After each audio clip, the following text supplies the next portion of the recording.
una historia que tiene Argentina, que es que no se puede hacerle perder los derechos sociales, políticos, ambientales, de género, porque son todas peleas ganadas. El primer paro general en un lustro en Argentina contra las medidas del gobierno ultraliberal de Javier Milei ha sorprendido. En pleno verano hubo un seguimiento masivo en transportes y nada desdeñable en servicios. Una fotografía colorida llena de manifestantes ocupando la plaza del Congreso a 45 días de tomar posesión el libertario. Una jornada sin altercados reseñables de la que ya solo cabe preguntarse cuánto tendrá su réplica. Y todo mientras en el Congreso, frente a los manifestantes, los diputados negociaban a cara de perro las leyes que han desencadenado la huelga. Liderada por la todopoderosa CGT, que sacó músculo y logró una bonita estampa en el centro porteño, la protesta afectó a distintos gremios, algunos de ellos clave: camioneros, empleados públicos, sanitarios, transportistas, trabajadores de aeropuertos, miembros del sector cultural, trabajadores de estaciones de servicios y un largo etcétera. Se adhirieron de manera desigual, pero lograron paralizar parte del país. A las 7 de la tarde, los colectivos y trenes dejaron de funcionar. También se unió el gremio bancario, una forma de indignación de la clase media con los tremendos ajustes de una crisis marcada por la inflación que dura ya 6 años, desde 2018, y con la anunciada privatización del Banco Nación por parte del Ejecutivo neoliberal. El gobernador de la provincia de Buenos Aires, Axel Kicillof, al que todos señalan como presidenciable en 2027, se sumó al paro y lanzó un guiño a ese segmento. Sabemos que estos planes de ajuste los pagan siempre los trabajadores y los jubilados y la clase media. Bueno, esto escribía desde Buenos Aires Pablo García para Diario Red. Bienvenidas y bienvenidos a La Base. La Base, con Pablo Iglesias, Sara Serrano, Manu Levín e Ina Afinogénova. Bueno, Javier Milei ha batido un récord, es el presidente en toda la historia de la Argentina, al que primero le han hecho una huelga general que además ha ido bien. Hoy vamos a hablar de eso en La Base. ¿Qué nos tienes preparado, Sara Serrano? Bueno, vamos a ver todos los detalles de cómo transcurrió la jornada de lucha de ayer y también vamos a ver qué recorrido parlamentario pueden llegar a tener estas propuestas de ley de Javier Milei. Fiscal Levín, ¿a quién sentamos en el banquillo hoy? Bueno, vamos a ver cómo desde el gobierno y desde los medios de comunicación afines en Argentina están intentando construir un relato que contrarreste, digamos, lo que se pudo ver y lo que cualquiera puede ver en las redes sociales, por ejemplo, de la dimensión que tuvo la movilización de ayer. ¿A dónde nos lleva tu dron, Afinogénova? Vamos a ir a la provincia de La Rioja, donde han encontrado una manera de paliar un poco las consecuencias de este tremendo ajuste de Caputo y Milei. Hoy vamos a contar además desde Buenos Aires con Pedro Brieger, un colaborador de este canal y amigo de la casa. Arrancamos, Xavi. La Base de datos. Informa Sara Serrano. Adelante, compañera. Bueno, han pasado apenas 45 días desde que Milei llegó a la Casa Rosada y desde entonces los precios de la gasolina se han duplicado, el peso argentino se ha desplomado y la inflación ha alcanzado máximos del 211%, convirtiendo a Argentina en el país con mayor inflación del mundo, a la par con Líbano. Como consecuencia de todo esto, entre noviembre y diciembre los precios de los productos y servicios básicos se han disparado hasta aumentar en un 25%. En sus primeras semanas en el cargo, Milei realizó además profundos recortes en el gasto público, despidió a miles de trabajadores del Estado y redujo a la mitad el número de ministerios, pasando de 18 a 9 y acabando de un plumazo con partidas presupuestarias dedicadas a cuestiones como la educación, la salud o la justicia. La patria no se vende, esta fue la consigna que más se gritó en la jornada de ayer. Cientos de miles de argentinos salieron a las calles para protestar contra la incansable motosierra de Milei, que desde que asumió la presidencia del país no ha dejado de recortar lo que queda del exiguo estado de bienestar argentino. El paro, convocado por la Confederación General del Trabajo, es la tercera gran movilización que enfrenta el gobierno de Milei desde que asumió el cargo y la primera huelga general convocada por la principal organización sindical del país en los últimos 5 años. La última fue en 2019, durante el gobierno de Mauricio Macri. El expresidente Macri, como ya hemos contado aquí en La Base, es el principal apoyo de Milei y su interlocutor con las élites del país. De hecho, algunos consideran que Milei es como una suerte de caballo de Troya de Macri para volver al poder. Y cuéntanos, Sara, ¿cómo transcurrió la jornada de huelga de ayer? Bueno, pues el seguimiento de la huelga ha sido enorme. Según datos de la CGT, el 80% de sus afiliados en todo el país, unos 5 millones de trabajadores, acataron el paro. Los sindicatos informaron que los hospitales estaban funcionando con servicios mínimos y que los servicios de limpieza y recogida de residuos se habían paralizado. El paro del transporte público, los colectivos, trenes y subterráneos comenzó a las 7 de la tarde para facilitar así la llegada de los manifestantes a las movilizaciones. Y Aerolíneas Argentinas canceló todas sus operaciones. Además, la Asociación de Trabajadores del Estado informó que sus empleados se habían sumado también al paro de 24 horas. Y esto a pesar de que el Gobierno amenazó directamente a los trabajadores de la Administración Pública con descontarles el día de sueldo si participaban en las protestas. Una medida a la que, por cierto, se opuso el gobernador de la provincia de Buenos Aires, el peronista Axel Kicillof, que garantizó que respetaría el derecho a huelga de los trabajadores de su provincia, de la provincia de Buenos Aires, y que no descontaría el día a los empleados públicos que se adhirieran al paro general. Así es. Además, grandes movilizaciones acompañaron la jornada de paro en todo el país. Según estimaciones de la CGT, unas 600.000 personas se sumaron a las protestas en la ciudad de Buenos Aires y 1,5 millones lo hicieron en todo el país. En la capital, cientos de miles de personas se congregaron en la avenida que conecta la Casa Rosada, sede del Ejecutivo de Milei, con el Congreso de los Diputados, donde se están tramitando las leyes de recortes del Ejecutivo. Camioneros, trabajadores sanitarios, funcionarios públicos, inquilinos, estudiantes y pensionistas salieron a las calles para mostrar así su oposición a los recortes e instar a los legisladores a que se opongan también a ellos. Estos datos contrastan enormemente con los aportados por la ministra de Seguridad, Patricia Bullrich, que ha difundido que los manifestantes fueron solamente 40.000. Sí, según ella, la gran movilización que se produjo ayer fue la de los argentinos responsables que abrieron los negocios como cualquier otro día. Ahí estaba la noticia según la ministra. Vamos a escucharla. Todo el mundo trabajando, la gente diciendo que quiere que el país avance, que quiere trabajar. Todo el mundo se acercó masivamente, así que fue un momento muy, muy bueno. Donde uno demuestra que saliendo de unos cuantos que vienen en micro, el país, me llegan imágenes de todo el país todo abierto, todo trabajando. Le ha faltado decir que respeta mucho al cuerpo diplomático. Impresionante, todo el mundo trabajando, saliendo de las imágenes de unos pocos que llegaron en micro, el país todo abierto, todo trabajando. Bullrich apelando a un concepto que ha sido utilizado históricamente por los regímenes totalitarios, como Franco en España, para manifestar su legitimidad ante las protestas, el de la mayoría silenciosa. Y según Milei, esto simbolizaría a las dos Argentinas que quiere crear el sindicalismo. La que se quiere quedar en el pasado y en la decadencia, y la que pone a Argentina en el camino de ser un país desarrollado. Y por supuesto, Milei identifica su proyecto político con el segundo grupo, ¿cómo no? Bueno, los argentinos salieron a las calles de Buenos Aires, Córdoba, Rosario, Mar del Plata, Bahía Blanca y Bariloche, pero también hubo movilizaciones importantes en ciudades como Roma, Lima, Montevideo, Bruselas, París o Madrid contra el decretazo de Milei y en solidaridad con el pueblo argentino. La dimensión internacional que están teniendo las protestas contra el gobierno argentino dan buena cuenta de lo decisivo que se está volviendo a nivel global el fenómeno Milei. Cuéntanos, Sara, ¿contra qué se está movilizando la gente? Bueno, pues básicamente contra los dos principales proyectos legislativos de Milei, que buscan acabar con derechos históricos de los trabajadores y desregularizar varios sectores estratégicos de la economía. Por un lado, el decreto de necesidad y urgencia, el DNU, y por otro, la ley de bases y puntos de partida para la libertad de los argentinos, conocida popularmente como la ley Ómnibus, por la gran cantidad de artículos que posee. El megadecreto ya está en vigor, aunque ha sido señalado de inconstitucionalidad por la Judicatura y un tribunal ha suspendido, de hecho, la reforma laboral que incluía. Por su parte, la ley Ómnibus, que declara el país en emergencia pública, cuenta con más de 600 artículos que incluyen medidas como la privatización de empresas estatales, el blanqueo de capitales o eliminar algunas protecciones medioambientales. Para más detalles sobre esta ley, recomiendo ver la sección que hizo INA en el programa Resumen de 2023 de la base.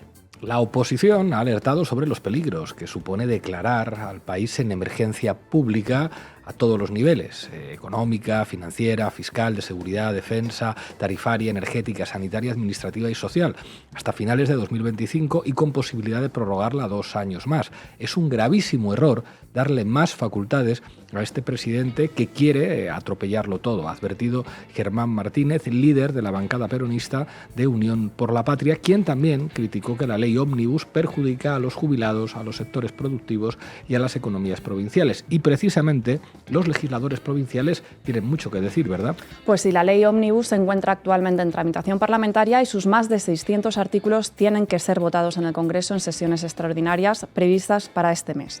Por ahora, Milei ha conseguido que se firme un dictamen de mayoría, que es el trámite que necesitaba para que su proyecto de ley avance hacia la Cámara de los Diputados, donde tiene previsto empezar a discutirse el próximo martes.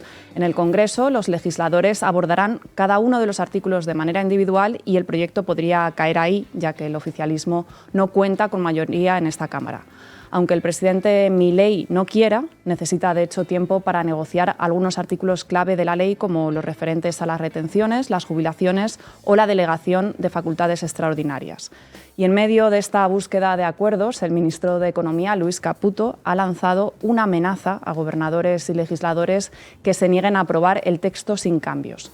Todas las partidas provinciales se recortarán inmediatamente si alguno de los artículos económicos es rechazado. No es una amenaza, es la confirmación que vamos a cumplir con el mandato que nos han dado la mayoría de los argentinos de equilibrar las cuentas fiscales para terminar con décadas de inflación y flagelo económico. Esto es lo que ha dicho a través de la red social X. El primero en manifestarse en este sentido fue, de hecho, Manuel Adorni, portavoz presidencial de Milei. Vamos a escucharle. En caso de que eso no ocurra, el déficit cero o el equilibrio de cuentas públicas no se negocia.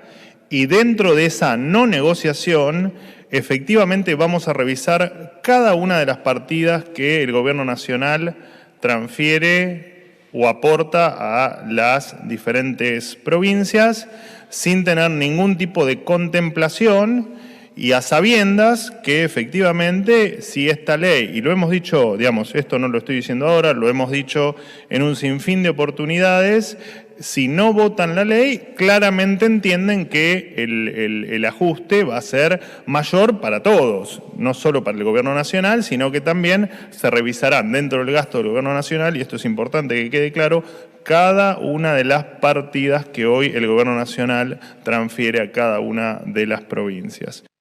Ojalá el pueblo argentino sea capaz de parar el pinochetismo parlamentario que representa Milei. Nos jugamos mucho todos. Muchas gracias, Sara. A ti. Hoy es un día clave, es un punto de inflexión porque hay un paro nacional, porque hoy la clase trabajadora estamos saliendo a la calle y bueno, ahora, ¿qué reclamamos? Además de que caiga el DNU, que haya un plan de lucha, porque con esta medida aislada no va a alcanzar. Manu Levín, adelante. Vamos con ello, Xavi. Titulares al banquillo. El análisis mediático de Manu Levín. El impacto del multitudinario paro general en fotos, una Buenos Aires vacía. El éxito de la movilización de la CGT y otros grupos se reflejó en una urbe de calles desiertas, la tranquilidad que siguió a la masiva manifestación en el Congreso y un contraste que revela la magnitud del paro. El paro nacional movilizó a más de 1 millón de personas en las calles de todo el país. Así informa el diario Página 12 sobre la huelga y la movilización masiva de ayer en Argentina, que ha sido el paro nacional que más rápido se ha convocado tras la toma de posesión de un presidente en toda la historia argentina. Y viendo el DNU y la ley ómnibus, ¿no?, todo lo que viene ahí incluido, no podemos decir que la situación no lo mereciera. Si uno mira las imágenes que inundan las redes sociales, puede comprobar con sus propios ojos el tamaño de las movilizaciones de ayer. Una plaza del Congreso en Buenos Aires en la que no cabía un alfiler, el monumento a la bandera en Rosario desbordado, multitudes en las calles del centro de Córdoba, marchas de miles de personas en ciudades como Santa Fe capital, en Salta, en Tucumán, en Mendoza, también en ciudades del sur como Bariloche, Trelew o Comodoro Rivadavia. Esto fue lo que sucedió ayer en Argentina, pero sabemos perfectamente que eso de dato mata relato es una visión demasiado optimista, por no decir ingenua, de la realidad, y a pesar de todas esas imágenes, el relato político y mediático del bloque gubernamental en Argentina se ha puesto a funcionar a toda máquina, escuchábamos antes ya a Bullrich, para instalar la idea contraria sobre el paro nacional, que fue un fracaso, que el país funcionó con total normalidad y que en las calles había 4 gatos con unos bombos. Vamos a escuchar de nuevo, una vez más, a la ministra de Seguridad, Patricia Bullrich, esta vez en el canal TN del Grupo Clarín. ¿Cómo vio el paro y la movilización de la CGT con la experiencia que usted tiene, ¿no? Como funcionaria, pero también como dirigente política? Bueno, lo vi muy flojo. Me parece que, digamos, 40.000 personas es un número, digamos, bajo, sabiendo que... Sí, lo que dice la policía, ellos dicen otro número, la de siempre, digamos, no se van a poner nunca de acuerdo en cuanto al número. Pero... No, pero, digamos, a ver, estaba la plaza que ni siquiera estaba tomada y una cuadra para atrás. Yo lo vi las imágenes completas. Igual era el 0,19% de los trabajadores de este país. 1 millón de personas participaron en las marchas, decía Página 12, 40.000 personas, un 0,19% de los trabajadores, dice Patricia Bullrich. ¿De dónde saca ese número la ministra? Un número que contradice lo que cualquiera puede ver con sus propios ojos, ¿no? No sabemos de dónde lo saca, pero en fin, si son capaces de negar los 30.000 desaparecidos de la dictadura argentina, pues ¿por qué no van a negar también lo que dicen, muestran unas imágenes que, insisto, cualquiera puede ver en las redes sociales? ¿A quién van a creer? ¿A sus propios ojos o a mí?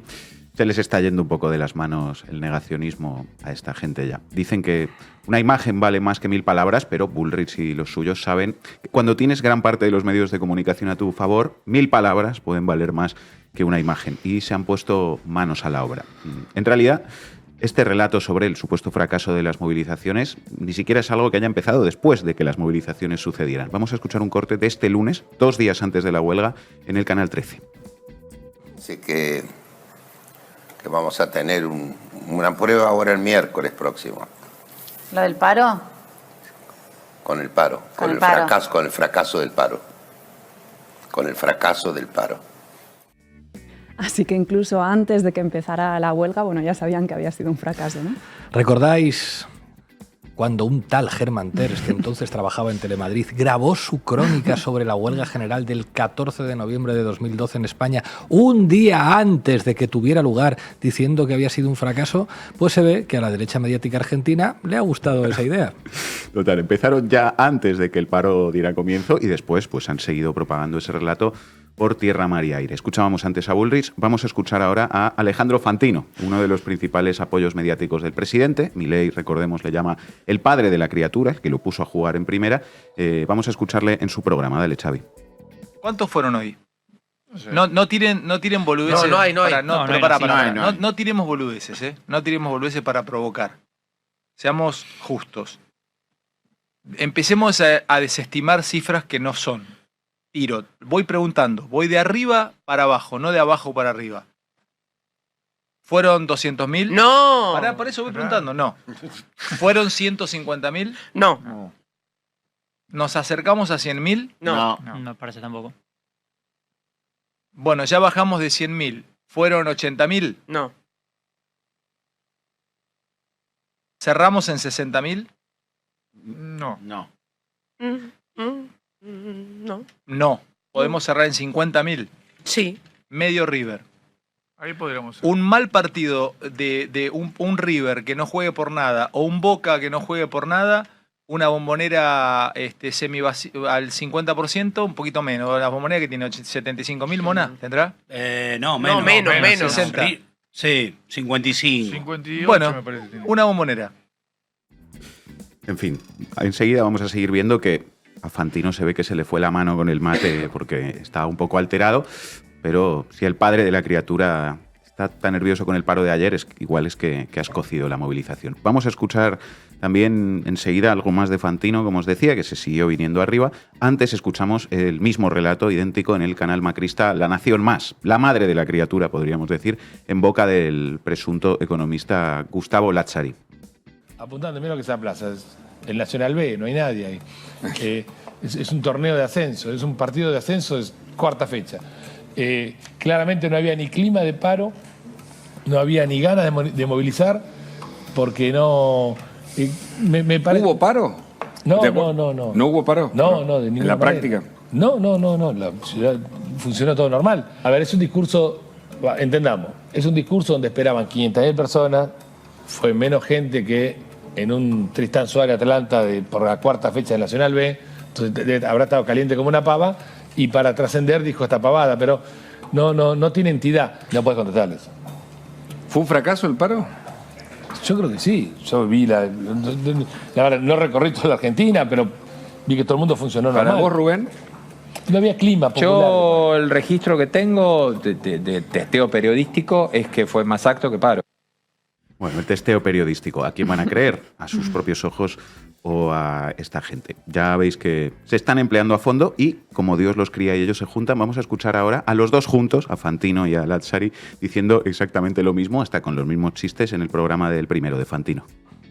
¿Cuándo sirve esto? Cuando en lugar de tener 6 millones de trabajadores en el sector privado, tenemos 12. Entonces, acá el sindicato no sacó la cuenta, hoy se dio un paro al cohete. Decilo, al pedo, claro. No se dieron cuenta, ¿no? Porque el tema es que tiene que tener 12 millones. Le hicieron re político, olvídate. Bueno, y le salió mal. Y salió mal. Le salió mal, obvio. Fue un parito, ¿eh? Sí, pero obvio, más vale, era obvio. Si no había clima. Me parece. No había clima, sí. Es raro que los peronistas no lean la calle, ¿eh? Estoy preocupado con ese tema. Porque siempre fueron los tipos con más calle del mundo. ¿Viste, Lacha? No leyeron no está leyendo. Qué falta de timing, ¿eh? No la leyeron, ¿eh? No, aparte no había clima, no había. En un paro, en las protestas te das cuenta. Sí, no había clima. Tomás 2 taxis, Sabemos que los opinadores siguen argumentarios, pero escuchar exactamente las mismas palabras dichas por Bullrich, por parte de Fantino y por este presunto economista, hasta con las mismas expresiones humorísticas, ayuda bastante a entender cómo funciona esto de los relatos mediáticos. Claro, el mismo argumentario al dedillo repetido por todos los poderes mediáticos que apoyan el mega ajuste de Milei. Os traigo un par de titulares más sobre el seguimiento de la huelga porque, a ver si adivináis, ¿qué término están utilizando muchos medios de comunicación para calificar lo que hicieron quienes participaron en la huelga y las movilizaciones? ¿Qué sustantivo utilizan? No lo sé, quizá apoyo. Adhesión, seguimiento. No, acatamiento. Clarín, acompañada por el PJ y la izquierda, la CGT mostró su poder de movilización, pero el paro tuvo un acatamiento dispar. Infobae. El nivel de acatamiento al paro fue menor al 4% en los comercios porteños, según una entidad PYME. Según la RAE, acatar significa aceptar con sumisión una autoridad o unas normas legales, una orden, etc. Flipa colorines, así que los trabajadores no se movilizaron voluntariamente, sino que aceptaron con sumisión la convocatoria de los malvados sindicalistas y peronistas.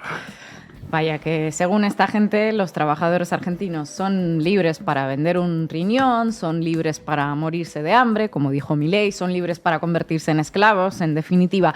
Pero si se movilizan, no están siendo libres, están acatando. Acatando, el típico discurso gorila, como se dice allá, de la derecha argentina, de que cuando el pueblo sale a la calle es porque les dieron unas galletitas y una Coca-Cola, vinieron en micro, como decía Bullrich, los llevaron, ¿no?, en autobuses, les obligan los sindicatos. Bueno, todo eso condensado en una palabra nada inocente, acatamiento. Bueno, justamente al hilo de esto, en el discurso político y mediático del bloque gubernamental sobre la movilización de ayer, hay un ejercicio también muy evidente de inversión de las élites, ese mecanismo discursivo omnipresente en el discurso de las viejas y nuevas ultraderechas que hemos analizado aquí en varias ocasiones. Fijaos, titular de Infobae con las declaraciones de la ministra de Exteriores de Milei, Diana Mondino. Dice, Diana Mondino cuestionó el paro de la CGT. Es convocado por la oligarquía de millonarios con autos blindados y chofer. Y volvamos a escuchar a Fantino. ¿Hasta cuándo nosotros nos vamos a bancar? Porque, ¿cuál era el eslogan de la gente hoy? El pueblo estaba trabajando, la gente estaba laburando. Puede ser. Pero estos tienen te arman un relato del pueblo trabajador. Que, está bien, yo entiendo que había trabajadores ahí. Pero yo no creo que Daer sea pueblo trabajador. Para mí tiene los nylon puestos en la espalda todavía, como un 0 kilómetro de laburo. Yo no soy pueblo trabajador. ¿Por qué yo? ¿Por qué? Porque me fue bien y gané algo de guita. Yo no soy laburador, no soy laburante. Yo no entro en la categoría de laburador o de pueblo laburador. Para eso no. Chupame un huevo, ¿por qué no voy a entrar? El policía que pegaron tampoco. Discúlpame, yo, a ver, ¿por qué? Yo vine acá con una mano atrás, otra adelante de San Vicente a laburar en el 92 acá, me tomaron una prueba entre Radio Mitre, me preparé, me formé, estudio, me recibí. ¿Qué? ¿No soy laburador? Sí. ¿No laburo? Yo no entro en la categoría de pueblo argentino. ¿Qué? Para ser pueblo, ¿qué tenés que ser? Tenés que ser peronista, tenés que tener 2 arrugas en el cuello acá atrás tenés que tener la remera verde de camionero cortada acá y tenés que hacer la B así, que si en vez de la B haces un símbolo de la cruz, sos un religioso y tenés que decir cada 3 palabras Perón para ser pueblo. No soy pueblo yo. ¿Qué tengo que hacer? ¿Tocar el redoblante? ¿Sacar 2 tonos con la trompeta? ¿Hacer así con la mano como si fuese la barra de Chacarita? Chupame un huevo, boludo. ¿Pero quién sos? ¿Desde dónde, boludo? ¿Desde dónde la categoría de pueblo es de ellos? ¿Por qué le voy a ceder la categoría de pueblo, boludo? ¿Por qué el pasado, se armaron un pasado mítico y están estructurados en que ellos son el pueblo? ¿Y yo qué soy? La concha de mi madre. ¿De qué soy yo, boludo? Perdón con la chita que me está viendo, mi santa madre. ¿Qué soy? ¿Me saco, boludo? ¿Qué soy? ¿Qué soy, un danés? ¿Qué soy, un noruego, boludo? ¿Qué vivo en Oslo? Pescando bacalao en Oslo, boludo, y estoy acá y ¿qué soy? Me rompo el traste poniendo impuestos, laburando, armamos neura. Basta, loco, ¿por qué tengo que bancarme que estos tipos sean el pueblo, la calle, el pueblo? Que me chupen un huevo. En fin, yo lo que empiezo a dudar escuchando a este histrión es si para apoyar a Milei es condición sine qua non ser maleducado, grosero y desagradable. Luego se preguntan cómo puede ser que un lunático como Milei sea presidente de Argentina. La verdad es que escuchando al padre de la criatura se entiende mejor cómo salió la criatura de tal palo de la astilla. De todas formas, a ver si lo he entendido porque no me queda nada claro. Así que las élites, la oligarquía, son los sindicalistas y los dirigentes sociales y los trabajadores del pueblo son los millonarios como Fantino. Efectivamente, los millonarios como Fantino, esos son los que laburan, son el pueblo. Como Macri, como Galperín y como Elon Musk, esos son los hombres del pueblo que trabajan y generan riqueza. Y Amancio Ortega también, que además es moda galega. Tremenda la ofensiva de la derecha mediática argentina a raíz del paro de ayer, lo cual, insisto, es una buena noticia porque si no les preocupara cómo puede evolucionar esa movilización, no gastarían toda esta saliva en propagar todo ese relato. Eso sí, acabamos con esto. A veces quieren lanzar tantos mensajes para atacar la huelga que se les olvida ser coherentes consigo mismos. Hemos visto todo este marco del fracaso que quieren construir, pero ayer alguien lo echó un poco por tierra y no un cualquiera. Javier Lanari, ex de La Nación Más y actual alto cargo del gobierno Milei. El paro de la CGT le cuesta al país más de 1.500 millones de dólares. Con ese dinero se podrían construir rutas, hospitales y escuelas. Es una tragedia perder tantos recursos en un país con 50% de pobres. Vaya, así que la huelga de la clase trabajadora argentina hizo perder 1.500 millones de dólares.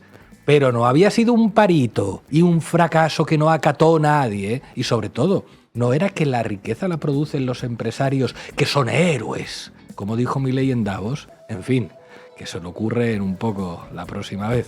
Gracias, Manu, y que nos chupen un huevo. Es para que se caiga el DNU, que nos está matando a todos en la miseria, para que en realidad se tire abajo la ley ómnibus, que ayer le dieron algunos dictamen para que se pueda sesionar, para que se vaya el protocolo de Bullrich, para que se caiga, porque es un protocolo represivo y donde nadie dijo nada de los diputados, porque ya lo aplican en las provincias. Adelante, compañera, vamos allá. Vamos a La Rioja. ¿Para qué me invitan? El análisis internacional de Ina Afino Génova. Bocanfor, Bofes, Secacor, Lecop, Lecor, Petrobonos, Quebracho, Semis, Patacones. No son nombres ni de marcas, ni de empresas, ni de comidas. Son las cuasimonedas que circularon en Argentina en 2001, antes de la peor crisis económica que derivó en el Corralito y la operación huida del entonces presidente Fernando de la Rúa en un helicóptero desde el tejado de la Casa Rosada. ¿Qué son las cuasimonedas? Son bonos de deuda que empezaron a emitir masivamente algunos gobiernos provinciales y el gobierno nacional de Argentina en 2001. En realidad surgieron en los años 80, pero se recurrió a ellas décadas después. Cada cuasimoneda equivalía a una cantidad determinada de pesos, se veía físicamente como un billete más, con nombre propio, y en la práctica funcionó como una moneda legal, se usó para comprar víveres, fue aceptada por cantidad de establecimientos, se empleaba en transacciones cotidianas, en fin. Había una falta de liquidez tremenda y para poder pagar sueldos públicos, esa fue la solución. Imagínate que hay un problema grave con el acceso a los euros y el gobierno decide que va a imprimir otro papel distinto y se compromete a que ese papel tenga el mismo valor y a pagar esa deuda en un futuro cuando la situación mejore. y aquí no ha pasado nada. En 2003, de hecho, el gobierno de Néstor Kirchner inició el rescate de las cuasimonedas, canceló la deuda de la nación y de las provincias, y esa historia tuvo un final más o menos feliz y parecía que no habría vuelta a las cuasimonedas, porque, bueno, muy grave tiene que ponerse la cosa como para que lo plantees de nuevo. Bueno, pues llegaron Milei, la hermana y 2 caputos y los perros, como dijo el otro día Ofelia Fernández, al rescate de la Argentina. Y algunos lo volvieron a plantear, ¿verdad que sí? Hace una semana, el gobierno de la provincia de La Rioja, al noroeste del país, aprobó la creación del Bono Cancelación de Deuda, BOCAD, lo que supone un regreso de las cuasimonedas a la Argentina 23 años después. El objetivo es sostener la economía provincial, el comercio local, pagar a los trabajadores y asegurarse de que la gente no pierda poder adquisitivo, según explicaron en el gobierno de La Rioja. Así, se emitirán bonos por valor de $28 millones al cambio oficial actual, que se podrán usar dentro de las fronteras de la provincia. Muy anarquista, pero de los de verdad, de los anarcosindicalistas, los de la provincia de La Rioja, ¿no? Pasando del Estado central y creando su propia moneda. Bueno, más que anarcos, peronchos, habría que decir, peronistas. El gobernador de esa provincia, Ricardo Quintela, se presentó por el Frente de Todos, era como se llamaba la marca electoral unitaria del peronismo en la etapa anterior, ahora es Unión por la Patria, y es militante peronista desde muy joven. Gobierna la provincia desde 2019 y en los comicios recientes fue reelecto. Quintela implementó durante su gestión una serie de políticas públicas que convirtieron, de hecho, a la provincia de La Rioja en la menos desigual del país, según una encuesta permanente de hogares elaborada por el INDEC. También la provincia registró la menor tasa de desempleo, el mayor número de propietarios de una vivienda, una mayor conectividad a Internet y un mayor empleo privado. Colectivismo, comunismo, socialismo, marxismo cultural. Javier, sal de ese cuerpo. El caso es que el gobernador Ricardo Quintela se opuso a Milei desde los inicios. Primero pidió a la Corte Suprema de Justicia que declarara inconstitucional el decreto de necesidad de urgencia aprobado por el nuevo gobierno y ahora desafían el enorme ajuste de Luis Caputo y Federico Sturzenegger, artífices del mayor endeudamiento argentino de la historia, convirtiéndose en la primera y de momento la única provincia en retomar la emisión de las cuasimonedas. ¿Qué opinan los economistas de esta medida? Las ventajas parecen evidentes, se palia el problema de la liquidez y la pérdida de poder adquisitivo. Ahora bien, ¿cuáles son los riesgos, ¿no? Bueno, primero hay que tener en cuenta que se trata de un tipo de medida a la que uno recurre en situaciones extraordinarias, extraordinariamente malas, mejor dicho, cuando ya no hay soluciones convencionales de primeros auxilios y solo queda probar con desfibrilador. Podríamos llamar la herramienta de desesperación monetaria. Al final hablamos de una deuda que asume el emisor de la misma y que tarde o temprano tendrá que pagar, junto con los intereses acordados, además. Entonces, los riesgos que presenta la cuasimoneda son los mismos que presenta un bono de deuda tradicional. ¿Tendrán en un futuro dinero para saldar esa deuda? Bueno, la Argentina de hoy da un horizonte de planificación de días e igual estamos siendo generosas. Bueno, por lo pronto Milei ha dicho en la red social X que el gobierno de ningún modo va a rescatar ninguna moneda provincial, a diferencia de lo que hizo Néstor Kirchner en 2003. Así que bueno, solo queda confiar en que el gobierno de La Rioja sepa gestionarlo. Según una investigación del Instituto de Estudios sobre la Realidad Argentina y Latinoamericana, una emisión en exceso de cuasimonedas puede provocar una mezcla entre inflación y desvalorización de esos bonos. Indican que en 2001, por ejemplo, los niveles generales de precios en varias provincias emisoras de cuasimonedas eran superiores al promedio del país y además eran mayores si se pagaba en bonos. En Corrientes, por ejemplo, el valor del bono pasó a equivaler en la práctica a un 49% del valor del peso, menos de la mitad. Y esto se tradujo en mayor pérdida de poder adquisitivo de los empleados públicos que cobraban en esas cuasimonedas. Carlos Maslatón, abogado y analista bursátil liberal, muy popular en el país, que apoyó a Milei en sus inicios y luego se divorció de él por una serie de desacuerdos, muchos vinculados con la hermana Karina, ha sido de los primeros en animar a la creación y la libre circulación de las monedas provinciales. Hace 10 años publicó una columna en Infobae que hoy vuelve a compartir a raíz de todo el debate sobre las cuasimonedas, en la que habló de que una convivencia de la moneda nacional con distintas monedas provinciales era perfectamente posible. Que cada provincia se juegue, que decida si quiere moneda propia o no, que decida cuánto emitir, que se encargue libremente de administrar su política monetaria y que aprenda a lograr que su papel sea aceptado, si quiere, o que acepte las consecuencias de no generar confianza si no sabe cómo hacerlo o si no le interesa. Que cada una decida si aplicará tipo de cambio flotante o fijo frente al peso argentino y las restantes monedas provinciales, y si dejará a su vez cotizar a su moneda contra divisas extranjeras. Una provincia que bien administre su sistema puede lograr tener una moneda dura que sirva para adquirir dólares, euros o reales y que sea demandada así por habitantes de otras provincias para protección de sus ahorros o como medio de pago. Esto decía Maslatón. Y desde que Milei ganó las elecciones y Argentina empezó a prepararse para el ajuste anunciado, estuvo Maslatón dirigiéndose desde su cuenta de X al gobernador de la provincia de Buenos Aires, Axel Kicillof, para que imita la moneda de la provincia de Buenos Aires. Lo que dice es que tiene que ser una moneda y no un bono, no una cuasi moneda. Una moneda que se imita por un valor total y para siempre de 10 billones de pesos actuales, algo parecido a lo que hicieron con el Bitcoin en el momento de su creación. Una moneda que se imprima en un papel de alta calidad, que circule en el territorio provincial y en cualquier parte del mundo y que no esté sujeta a especulaciones bancarias. Bueno, de momento Kicillof parece inclinarse por los pesos argentinos, pero quién sabe qué acciones tendrán que tomar a medida que Milei y Caputo avancen en los recortes. Las monedas provinciales, las cuasimonedas, los bonos de deuda son en esencia cuidados paliativos para una economía devastada. Aparecen cuando no queda otra, al igual que el trueque. En esta situación pueden aliviar algo el dolor, pero claro, el objetivo final es curar la enfermedad y no queda muy claro que Milei y Caputo sean buenos médicos. Gracias, Ina.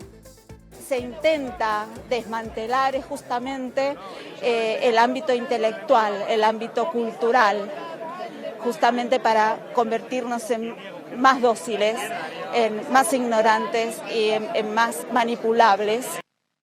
Bueno, hoy conectamos con Buenos Aires, ahí está Pedro Brieger. Compañero, muchas gracias por atender una vez más a la base. ¿Qué tal? Un gusto estar con ustedes. Pedro, ¿cuál es tu valoración del paro y de las movilizaciones de ayer?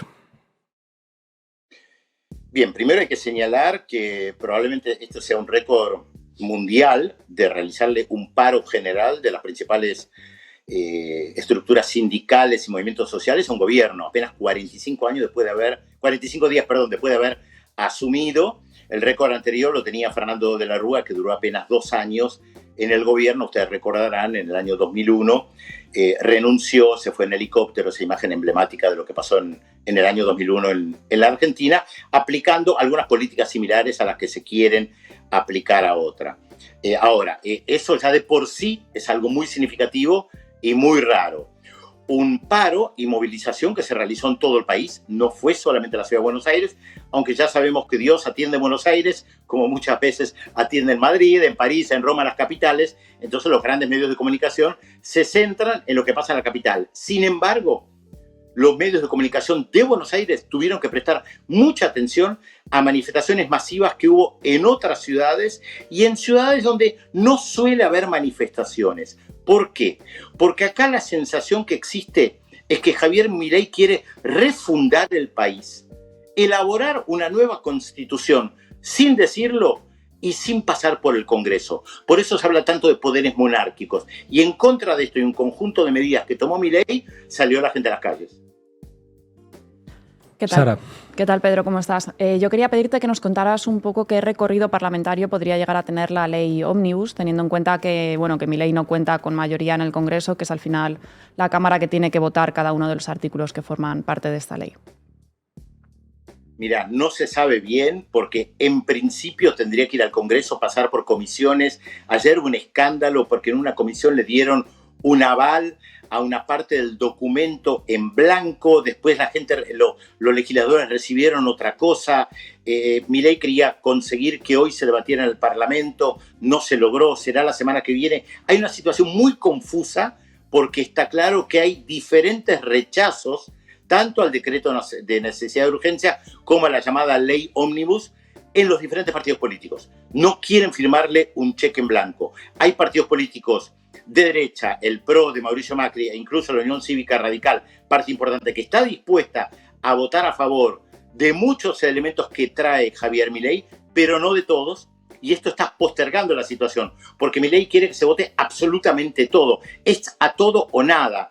De hecho, ayer un ex legislador peronista decía, el objetivo de Javier Milei de refundar el país ha fracasado, porque no va a poder llevar adelante su proyecto en el Congreso, ni en diputados, ni en senadores. Lo que le queda es convocar algo que había dicho Milei, convocar a un referéndum que en la Argentina no es obligatorio ni es vinculante. No es como en el Uruguay, donde, por ejemplo, se junta una cantidad determinada de firmas, una parte del padrón electoral, se convoca un referéndum y ese referéndum sí es vinculante. No es el caso de la Argentina, ustedes saben, cada país tiene políticas diferentes respecto de lo que son los referéndums. Suiza está muy acostumbrada a hacerlo, la Argentina no tiene esa tradición, más allá del costo económico, ¿no?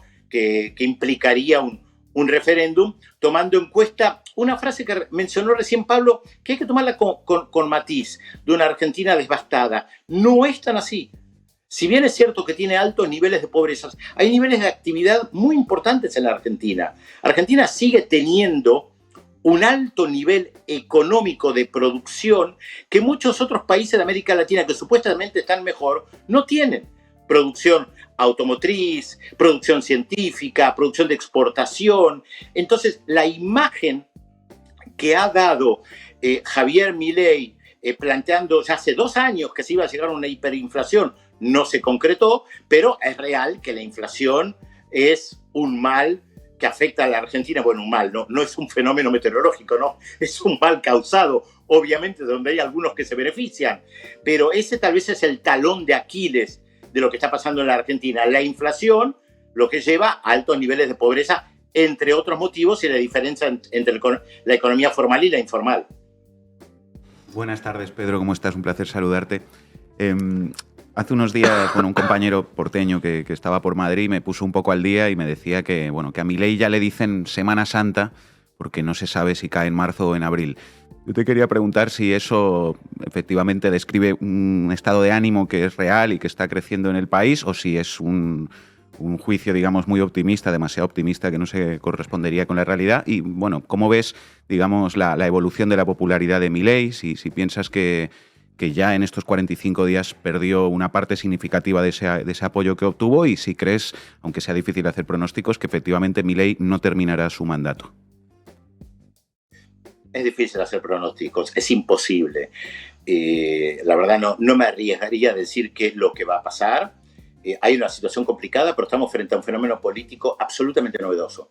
Por lo tanto, no sabemos cómo va a reaccionar. Hay que recordar que es minoría en las 2 cámaras, que no tiene el apoyo de gobernadores ni de intendentes propios, porque no los tiene, que es un movimiento, partido político novedoso, que no parece caracterizarse por las movilizaciones populares. De hecho, accedió a la presidencia sin grandes movilizaciones populares de apoyo. Su característica de la política es diferente, características mesiánicas del propio personaje. Hay que tomar en cuenta que cuando él asumió la presidencia, salió a las escalinatas del Congreso, no le habló al Congreso, le habló a la gente que estaba ahí. Pensaban que iba a haber una multitud.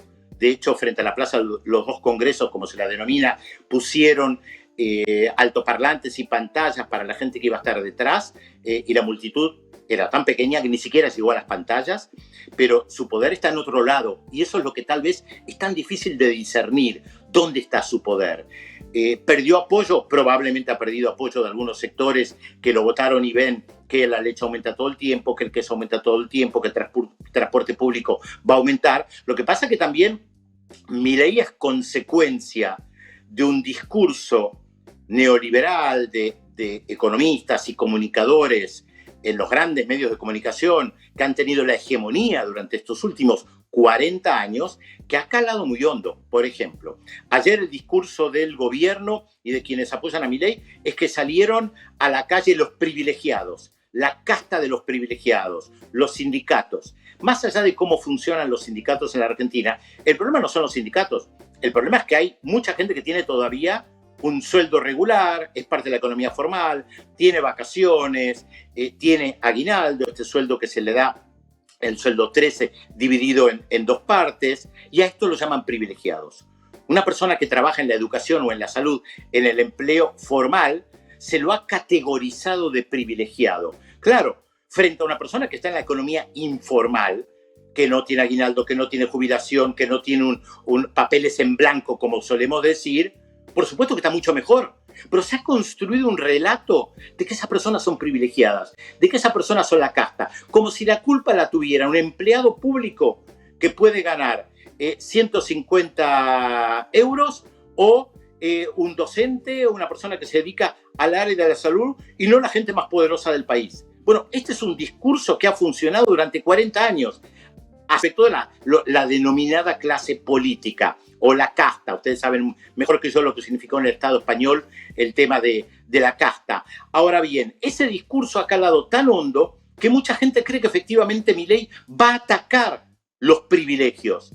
Pero está claro que no va a atacar los privilegios porque no va a atacar a los más poderosos. Hay una inversión de la palabra privilegios, pero esto todavía tiene apoyo muy fuerte en los sectores que obviamente están con Javier Milei y en sectores que apoyan las políticas neoliberales que las han apoyado. La batalla cultural es parte de la batalla política y en algunas cosas los economistas y comunicadores neoliberales han triunfado en lo que se llama el sentido común, en otras no.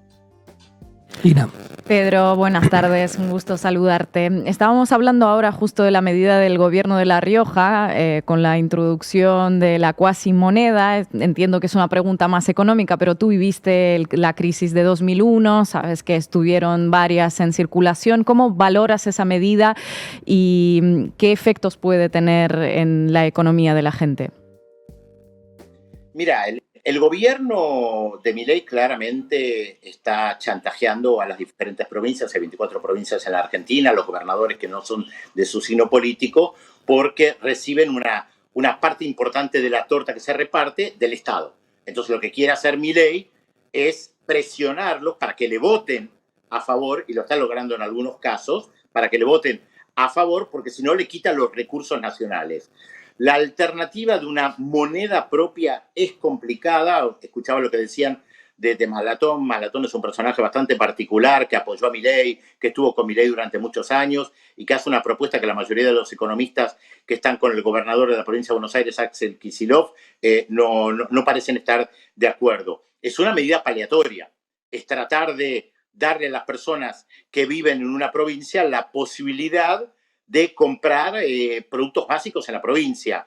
Obviamente que no le va a servir a la gente para salir a viajar y visitar España, pero la mayoría de las personas que viven en La Rioja no van a España. No sé qué porcentaje será, 0,1% de las personas que viven en La Rioja tal vez visitan España. La mayoría de la población utiliza la moneda, la que sea, para comprar insumos básicos. Lo que pasa es que eso te desequilibra la economía, de eso no cabe la menor duda.